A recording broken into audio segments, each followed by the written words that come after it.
Our next speaker, speaker number 4, it's a special honor to bring her up because I have something for her. Hilda, would you want to come up? Speaker number 4, Hilda Valenzuela-Wendtland, our brand newest qualified speaker. And the recipient of, I'll let you do that since I'm a fumble finger, her newest QS pin. So congratulations. Okay, at 4 years. That was a very hard speech. I tell you, the 20 minutes, the contests were not that hard. What brought me to Toastmasters? Well, when I came, I was 14 years old and I didn't know a single word of English. I came from Cuba, so I didn't know a word of English. And I started learning a few words, and every single day somebody corrected me and made fun of me in the worst way. Like, excuse my language, because this is what truly happened. I felt that I knew enough English within 2 weeks, like sheet of paper. And so I asked someone for, you have a sheet of paper? And somebody laughed and laughed, and the room was fully contagious with laughter over this word. And the teacher said, no, you say sheet of paper. So for the next few years, Hilda was acting like an idiot, sheet of paper. And that's how I express myself all the time. After that, it was one right after the other. So never forget when I went to the supermarket and told the guy, me single. That meant I wanted 1 Coke. And then somebody told me that singles meant, and I was showing him the 6-pack, but I kept saying, me single. And I'm sure the guy was saying, well, that's nice. I was 15 and 16 and he didn't get it. My goal was just barely to speak English to survive. My Spanish was so good at the time, I thought. Even today, I get invited to a TV show every 2 weeks, a Spanish television, and I sound good.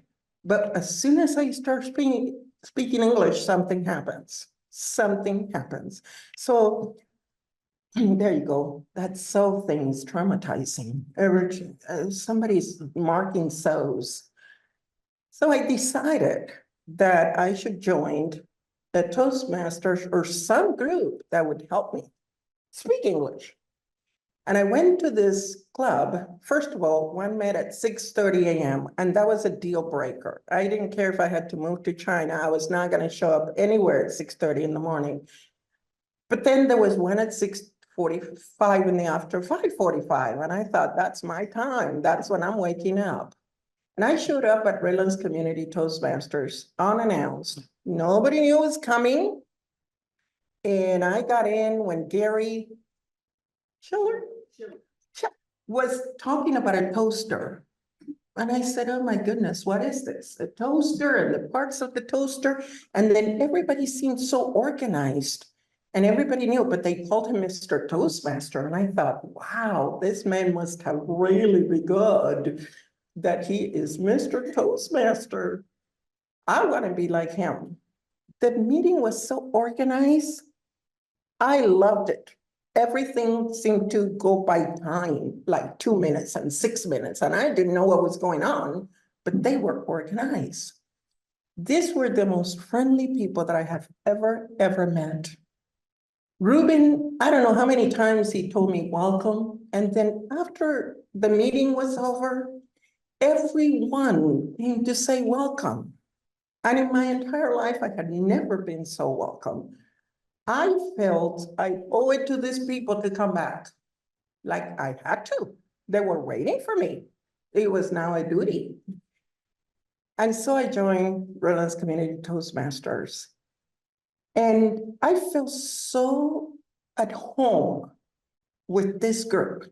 They told me to do an icebreaker and tell them about where I came from.